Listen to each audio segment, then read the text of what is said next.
చేయాల్సిందంతా ఒకటే. ఇంకా రాబోయే ఎలక్షన్స్ ఉన్నాయి, వాటిలో మీ సంపూర్ణ మద్దతు ఇచ్చి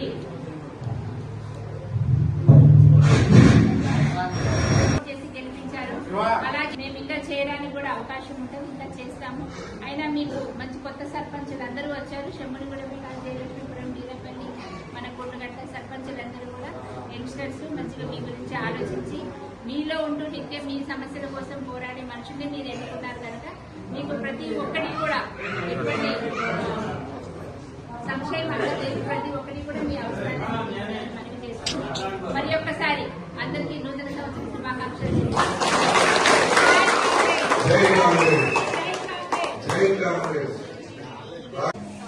ప్రతి ఒక్కరికి కూడా నూతన సంవత్సర శుభాకాంక్షలు తెలియజేసుకుంటూ ప్రతి ఒక్కరికి కలగాలని మనస్ఫూర్తిగా నేను ఆకాంక్షిస్తున్నాను. గ్రామ సర్పంచ్ అల్వపల్లి నరసింహారావు గారికి, ఉప సర్పంచ్ నాగేంద్ర గారికి, జయలక్ష్మి శ్రీ గారికి, కొండగట్ట సర్పంచ్ ప్రసాద్ గారికి, అందరికీ కూడా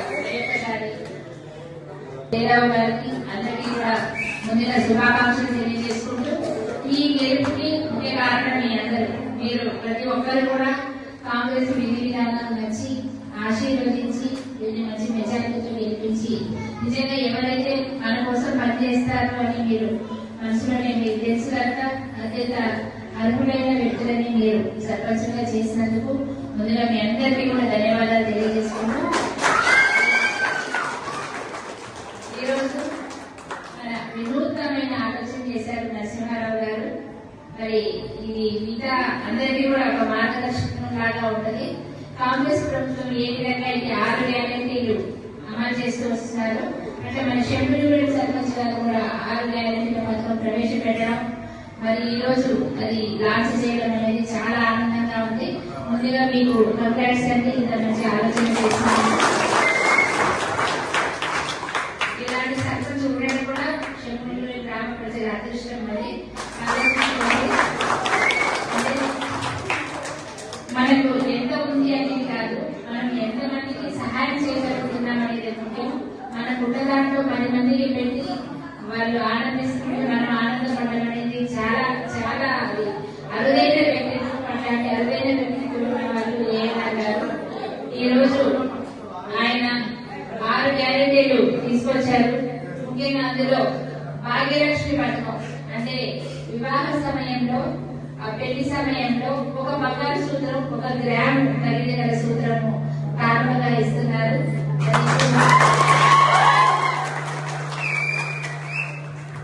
13,000, 14,000, 15,000 మనకి వివాహ సమయంలో ఇస్తున్నారు.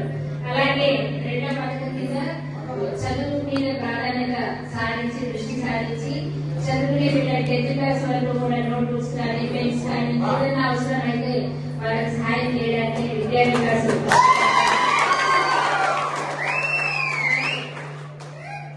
ఆరోగ్య వాహిని పథకం కూడా ప్రవేశపెట్టడం జరిగింది. దీని కింద ఎవరైనా ఎమర్జెన్సీ అయ్యి మనం హాస్పిటల్కి వెళ్ళాలంటే మనకి ఆ టైంకి బస్సులు ఉండవు, ఆటలు దొరకవు, 108 ఫోన్ చేసినా లేట్ అవుతుంది రావడం. ఇవన్నీ దృష్టిలో ఉంచుకొని మరి రవాణా సదుపాయం కల్పించడము అది కూడా చాలా చాలా చాలా బాగుందండి. ఎంతో మంది పేషెంట్స్ కి సకాలంలో హాస్పిటల్ తీసుకెళ్తే వాళ్ళు బ్రతికి అవకాశాలు చాలా ఉంటాయి కనుక ఇది కూడా చాలా అద్భుతమైన పథకం.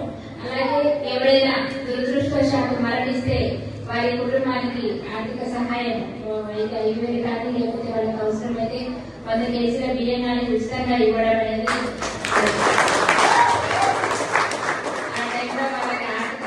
చాలా అండదండలు ఇచ్చినట్టే, వాళ్ళకి సపోర్ట్ చేసినట్టే. అంతేకాకుండా జలజీవన్ మిషన్ పెట్టారు.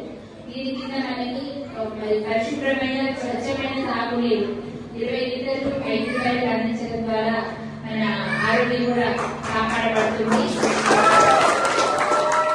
అలాగే ఎవరైనా డెలివరీ అయితే మనం అవగాహనగా చాలా మంది పాత బట్టలు చుట్టడం, పిల్లలకి ఇన్ఫెక్షన్స్ రావడము ఇవన్నీ ఉంటాయి కనుక వాళ్ళకి ఒక చిన్న పిల్లలకి ఒక కిట్, దాంట్లో పరిశుభ్రమైన బట్టలు పిల్లలకి పిల్లలకి పడుకుంటే బెడ్ కానీ దుప్పట్లు అట్లాంటివి మార్చుకోవడానికి ఇలాంటి కిట్లు అంటే పిల్లలకి ఎటువంటి చిన్నప్పుడే వచ్చే జబ్బులు రాకుండా ఉండడానికి ముఖ్యంగా పరిశుభ్రత ముఖ్యంగా అలాంటి మంచి కిట్ కూడా అందిస్తున్నారు.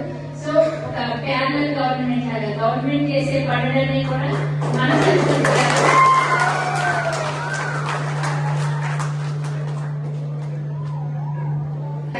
వారికి ప్రత్యేకంగా ధన్యవాదాలు తెలియజేసుకుంటూ ఇలాంటి మంచి పథకాలు మీరు ప్రజలకు అయినా కూడా మా అండదండలు ఎప్పుడు ఉండాలి. మన మండలి మన గురించి పని ఇవ్వడం జరిగింది. మీరు అడిగినట్టు ప్రతి ఒక్కరికి కూడా వెళ్ళి ఇవ్వడం జరుగుతుంది. కాకపోతే ఇంకా 3 సంవత్సరాలు ఇంకా 3 విడతల్లో ఒకసారి ఇవ్వలేకపోయినా కూడా జపాన్ని 10 అట్లా ఇచ్చుకుంటూ ప్రతి ఒక్కరికి ఇల్లు కట్టిస్తాము. అలాగే అసంపూర్తిగా మిగిలిపోయిన ఇల్లు కూడా మన పొగులేటి గారి దృష్టికి తీసుకెళ్ళడం జరిగింది. వారు కూడా సానుకూలంగా స్పందించారు. ఖచ్చితంగా ఏప్రిల్ మే నెలలో దాని గురించి ఒక నిర్ణయం తీసుకొని ఖచ్చితంగా వాళ్ళు కూడా మంజూరు చేస్తా అన్నారు. అట్లా ఎవ్వరు ఎటువంటి దిగులు పెట్టుకోవద్దు, అపోహలకు వెళ్ళొద్దు. ఖచ్చితంగా ప్రతి ఒక్కరికి ఇల్లు వస్తాయి. అంతేకాకుండా రేషన్ కార్డ్స్ అనేది నిరంతర ప్రక్రియ అండి. ఎవరికైనా